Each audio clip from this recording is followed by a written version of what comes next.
Politics में अक्सर आप लोगों ने सियासतदानों और क्रिमिनल्स पर लगाए जाने वाले ब्लैक मनी के इल्जामात के बारे में अक्सर न्यूज़ और स्पीचेस के अंदर सुना होगा कि फलां शख्स का अरबों डॉलर का ब्लैक मनी स्विस बैंक के अंदर पड़ा हुआ है, मगर गवर्नमेंट चाहकर भी ना तो इस पैसे का खोज लगा सकती है और ना ही इसे वापस ला सकती है, क्योंकि स्विट्जरलैंड के कानून के मुताबिक इनके किसी भी क्लाइंट की कोई भी इंफॉर्मेशन कहीं भी किसी भी गवर्नमेंट के साथ शेयर करना बाकायदा एक जुर्म है। हमारे यहाँ आसिफ अली जरदारी और शरीफ फैमिली पर अक्सर ये इल्जामात लगते रहते हैं कि इनका most of the black money जो कि गैर कानूनी तरीके से कमाया गया वो इन्हीं स्विस बैंक्स के अंदर मौजूद है, लेकिन पाकिस्तानी गवर्नमेंट चाहकर भी इतनी बेबस है कि कुछ भी नहीं कर सकती। पर सवाल यह है कि ये स्विस बैंक आखिर हैं क्या? इनमें ऐसा क्या खास है कि दुनिया भर के माफिया, क्रिमिनल, पॉलिटिशियन और दुनिया के अमीर तरीन लोग अपने मुल्क को छोड़कर यहाँ पर अपना पैसा रखना इतना सिक्योर समझते हैं? ऐसी क्या सहूलियात और प्रोटोकॉल हैं जो इन्हें दुनिया के अंदर कहीं और नहीं मिलते?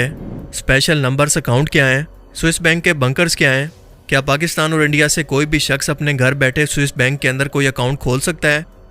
आज के इस वीडियो में हम स्विस बैंक और ब्लैक मनी से मुतल्लिक कुछ ऐसे राज जानेंगे जो कि यकीनन आपको हैरान कर देंगे। तो चलिए शुरू करते हैं। सबसे पहले तो ये जान लें कि स्विस बैंक स्विट्जरलैंड के किसी एक बैंक का नाम नहीं है, बल्कि यहाँ पर मौजूद हर एक बैंक को स्विस बैंक ही कहा जाता है। लेकिन इनको एक साथ बोलने की दरअसल वजह यह है कि इन तमाम बैंक्स की पॉलिसीज बिल्कुल एक जैसी हैं जो कि इन्हें गवर्नमेंट की तरफ से दी जाती हैं और सभी बैंक्स को इसे फॉलो करना होता है। अब स्विस बैंक ब्लैक मनी के लिए हेवन कैसे बना और दुनिया के अमीर तरीन लोग इसे इतना सिक्योर क्यों समझते हैं, इसकी बहुत सारी वजूहात हैं। सबसे पहली वजह है पॉलिटिकल स्टेबिलिटी। स्विट्जरलैंड दुनिया का एक ऐसा मुल्क है जो कि सन 1501 से लेकर आज तक न्यूट्रल है। इसकी किसी भी मुल्क से कोई दुश्मनी नहीं। दुनिया में जितनी भी वर्ल्ड वॉर्स हुई, इवन के कोल्ड वॉर का टाइम आया जब दुनिया के हर एक मुल्क को या तो रशिया की साइड लेनी थी या फिर अमेरिका की, तब भी यह मुल्क न्यूट्रल रहा। यहाँ की हुकूमतें आती जाती नहीं रहती बल्कि स्टेबल रहती हैं, लिहाजा दुनिया भर के लोग, खास तौर पर जिनके मुल्क के अंदर हुकूमतें स्टेबल नहीं हैं, अपने पैसे को बचाने के लिए स्विस बैंक्स पर भरोसा करते हैं। जहाँ पर ज़रूरी नहीं कि ब्लैक मनी मौजूद हो, क्योंकि वर्ल्ड वॉर्स के दौरान और इवन के आज रशिया यूक्रेन वॉर के दौरान भी रशिया और यूक्रेन के मुल्कों के अमीर तरीन लोग अपना गोल्ड, पैसा, डायमंड और सब कुछ कीमती आइटम्स धड़ाधड़ स्विस बैंक्स के अंदर रखवा रहे हैं। दूसरी वजह है स्विट्जरलैंड की स्टेबल करेंसी। स्विस फ्रैंक्स दुनिया की सबसे स्टेबल तरीन करेंसी है जिसकी वैल्यू बहुत ही कम ऊपर नीचे होती है। इस वक्त एक स्विस फ्रैंक्स पाकिस्तानी 264 रुपये का है, यानी डॉलर से भी महंगा। ये करेंसी स्ट्रॉन्ग होने की वजह से टाइम टू टाइम अपनी कीमत बढ़ा रही है, जिसका फ़ायदा यहाँ के बैंक्स के अंदर अकाउंट होल्डर्स को भी होता है, जिसकी वैल्यू स्विस फ्रैंक्स की सूरत में टाइम टू टाइम बढ़ रही होती है। यानी कुछ ना भी करके इस पैसे की वैल्यू मुसलसल बढ़ती रहती है। तीसरी और सबसे अहम वजह है स्विट्जरलैंड के बैंकिंग लॉ। 1713 में स्विट्जरलैंड की गवर्नमेंट ने कानून पास किया कि कोई भी स्विस बैंक अपने कस्टमर की कोई भी डिटेल किसी से शेयर नहीं करेगा। इसकी प्राइवेसी का मुकम्मल ख्याल रखा जाएगा, जिसके बाद दुनिया के अमीर तरीन लोगों ने अपना पैसा इनके बैंक्स के अंदर रखवाना शुरू कर दिया, जिससे स्विस गवर्नमेंट को बेतहाशा फ़ायदा हुआ। इनकी करेंसी और इकोनॉमी मज़ीद स्ट्रॉन्ग होने लगी। इसके बाद 1934 के अंदर इन्होंने फिर से कानून पास किया, जिसके मुताबिक इस कानून को मजीद सख्त करते हुए आर्टिकल 47 के अंदर ये कहा गया कि अगर कोई भी स्विस बैंक किसी भी दुनिया की गवर्नमेंट या ऑफिशियल को अपने कस्टमर की कोई भी डिटेल मुहैया करेगा तो ये काबिल सजा जुर्म होगा, जिसकी सजा 5 साल कैद है, फिर चाहे वो किसी क्रिमिनल की ही डिटेल क्यों ना हो। फिर क्या था, दुनिया भर के करप्ट सियासतदानों, क्रिमिनल्स और अमीर तरीन लोगों की जो कि टैक्स बचाना चाहते थे, इनकी तो चांदी हो गई। भर भर के पैसा स्विस बैंक्स के अंदर आने लगा, जिसके बाद आज के टाइम के अंदर स्विस फ्रैंक्स की कीमत डॉलर से भी बढ़ चुकी है। और दुनिया की कोई भी हुकूमत चाह कर भी ये पता नहीं करवा सकती कि इसके मुल्क के किसी शहरी का अकाउंट स्विस बैंक के अंदर किस नाम से मौजूद है या मौजूद भी है कि नहीं। ये पैसा वापस लाना तो दूर की बात। अब सवाल ये पैदा होता है कि पाकिस्तान या इंडिया या दुनिया के किसी भी मुल्क का शहरी स्विस बैंक के अंदर क्या अपना अकाउंट खुलवा सकता है? क्या उसे भी बिल्कुल यही प्रोटोकॉल दिए जाएंगे जो कि दुनिया के इन अमीर तरीन लोगों को दिए जाते हैं? इसका जवाब है हाँ और ना भी। हाँ इसलिए क्योंकि ये सच है कि दुनिया के किसी भी मुल्क का कोई भी शहरी ऑनलाइन स्विस बैंक के अंदर अपना अकाउंट खुलवा सकता है। बस इसकी कुछ रिक्वायरमेंट है कि उसकी उम्र 18 साल से ज़्यादा हो, इसके पास वैलिड पासपोर्ट हो, और बस छोटी सी मुश्किल ये है कि आपके पास कम अज़ कम अकाउंट खोलने के लिए 10 मिलियन स्विस फ्रैंक्स मौजूद होने चाहिए, जो कि पाकिस्तानी तकरीबन इस वक्त 26.5 करोड़ रुपये बनते हैं। यानी कम से कम इतने हों, ज़्यादा जितने मर्जी हों। आपको एक रिज्यूमे यानी सीवी जमा करवाना होगी, जिसके अंदर ये डिटेल हो कि आपकी पर्सनल डिटेल क्या है, आप क्या काम करते हैं, आपके पास ये पैसा कहाँ से आया। और ये सीवी की शर्त हाल ही के अंदर रखी गई है जब दुनिया का प्रेशर आया कि फॉरेन फंडिंग, मनी लॉन्ड्रिंग और टेरर फंडिंग के लिए स्विट्जरलैंड को अपने कानून के अंदर नजरसानी करने की ज़रूरत है। ये दुनिया का प्रेशर था जिसके बाद ये कानून बना, वरना इससे पहले ये प्रोसेस इंतहाई सिंपल था। कोई भी शख्स आसानी से अपनी पर्सनल डिटेल देकर अपना अकाउंट खुलवा सकता था।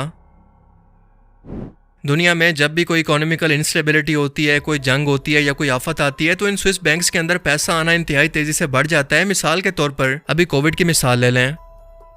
और ना मैंने इसलिए कहा क्योंकि दुनिया के रिच और पावरफुल किस्म के लोग अपना अकाउंट जो स्विस बैंक के अंदर खुलवाते हैं वो किसी नाम की सूरत में नहीं बल्कि नंबर्स की सूरत में एक खास किस्म का अकाउंट होता है जो कि नंबर्स अकाउंट कहलाता है। और ये इंतहाई सिक्योर है क्योंकि ये डिजिट्स की सूरत के अंदर सिर्फ कुछ नंबर्स होते हैं जिस पर अकाउंट होल्डर का ना तो कोई नाम मेंशन होता है और ना कोई डिटेल। सो चाह कर भी स्विस बैंक के टॉप लेवल के लोगों के अलावा कोई भी स्विस बैंक का एम्प्लॉय भी ये नहीं बता सकता कि ये किस शख्स का अकाउंट है और ना इसकी डिटेल को लीक कर सकता है। इस नंबर अकाउंट के कुछ मंथली चार्जेस कस्टमर को बैंक को अदा करना पड़ते हैं जो कि $300 पर मंथ हैं। ये नंबर अकाउंट सिंपल अकाउंट की तरह ऑनलाइन नहीं खुलता बल्कि फिजिकली तौर पर कस्टमर को बैंक के अंदर जाकर सिर्फ एक बार जाकर ये अकाउंट खुलवाना पड़ता है। और अगर एक बार ये अकाउंट खुल गया तो दुनिया की कोई भी ताकतवर गवर्नमेंट हो, इन स्विस बैंक से आपकी कोई भी पर्सनल डिटेल, कोई भी टैक्स इन्फॉर्मेशन या कोई भी डाटा किसी भी तरह से नहीं ले सकती। यहाँ से पैसे निकलवाना तो बहुत दूर की बात है। और जहाँ तक बैंक स्टेटमेंट की बात है तो इसे आपके मुल्क के अंदर ना भेजने के लिए ये बैंक कुछ चार्जेस लेता है जो कि 400 फेंस पर ईयर की फीस होती है ताकि आपकी गवर्नमेंट को कोई भी इन्फॉर्मेशन ना मिल सके।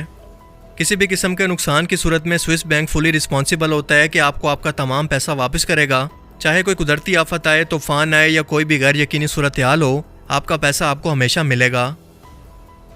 स्विस बैंक्स के अंदर अकाउंट होल्डर एक सीक्रेट वॉलेट को भी हासिल कर सकते हैं जो कि बंकर्स की सूरत के अंदर अंडरग्राउंड होते हैं और ज्यादातर स्विस पहाड़ों के दरमियान मौजूद हैं जहां पर लोग अपने गोल्ड, डायमंड और दूसरी तमाम कीमती तरीन चीजों को यहां पर रखवाते हैं। और ये वॉलेट इतने सिक्योर हैं कि जहां पर जाने के तमाम रास्तों को जानबूझकर काट दिया गया है ताकि चाह कर भी कोई भी शख्स यहां पर ना पहुंच सके सिवाय हेलीकॉप्टर की मदद के।